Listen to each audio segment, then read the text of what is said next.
This is a piece of land called Nagorno Karabakh. It is geographically in Azerbaijan, as you can see, but 74% of NK are Armenians. Since 2,000 years ago, NK used to be part of the Armenian kingdom. These Armenians want themselves and their land, NK, to be a part of the country of Armenia to the west. The Azeris, of course, say that the NK region is part of the Azerbaijan territory, as it is also good fertile land with lots of natural resources and oil and gas reserves. Azerbaijan's economy has been highly dependent on petroleum, as it was 50% of Azerbaijan's GDP in 2005, meaning NK is economically important for the Azeris. We call this the Nagorno-Karabakh conflict. This conflict is not just a simple territorial conflict, it is way more complex than that. As you can see, the NK conflict is an ethnic and territorial conflict inseparable from each other. How did this tragic conflict start? After the Russian Communist Revolution of 1917, when the Soviet Union was formed, the Bolsheviks, the communists, went to work building the Soviet Empire. And in 1920, Azerbaijan was taken over by Bolsheviks. In 1921, Armenia and Georgia were also taken over by Bolsheviks. Keep in mind that this time was when these small countries were very underdeveloped and did not clearly set national borders among them. NK mattered a lot less because they were all under the same country. Then in 1921, the Russian Communist Party decided that NK would be part of Azerbaijan, now one of the oblasts like states in Soviet Union. This was the beginning of the tragedy of NK.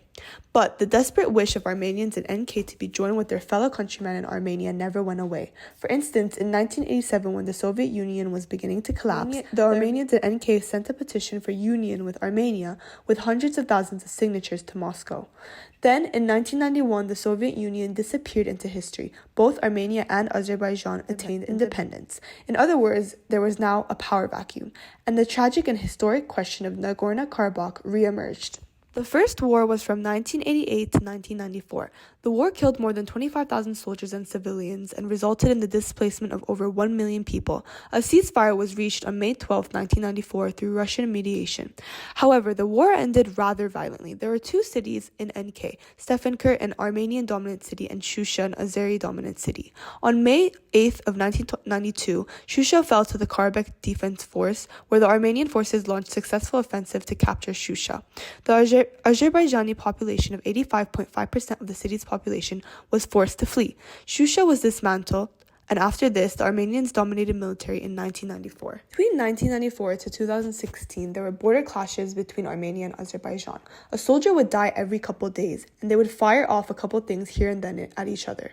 However, in 2016, we saw the military situation flip its perspective.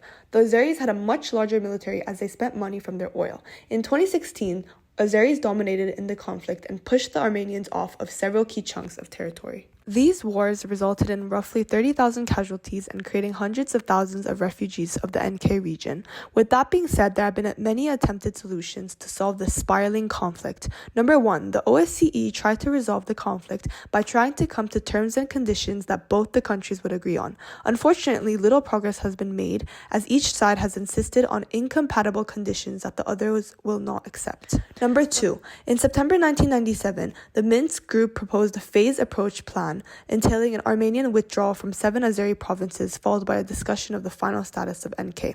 The plan was accepted by Azerbaijan, accepted with reservations by Armenia, and rejected by Nagorno-Karabakh. If we take a look back to 1921, the Russian Communist Party decided that Karabakh would remain with Azerbaijan rather than Armenia, against the NK Armenian residents' wishes. Therefore, one solution that could possibly resolve the conflict, or at least stop the violence within the countries, is a referendum where people of the Nagorno-Karabakh region vote on whether they want to be a part of Armenia or Azerbaijan. However, it is evident that Azeris in the Nagorno-Karabakh region had to flee after the first war in 1994.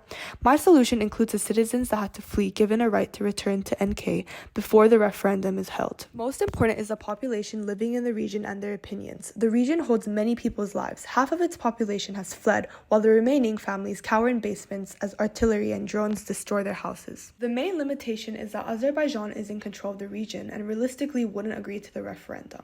However, when looking at it, Azerbaijan is a democratic republic, meaning it would be hypocritical to go against a referendum as they rule accordingly to the will of the majority. Whatever the people of the region want, they would have to force it, influence social media, get people to pay attention, maybe even protest, and get Azerbaijan to listen to their people. On top of that, Azerbaijan is already losing so much money from spending money on their military. If Azerbaijan wants to focus on their economic benefits, they would be better off to stop spending money and instead peacefully hold a referendum.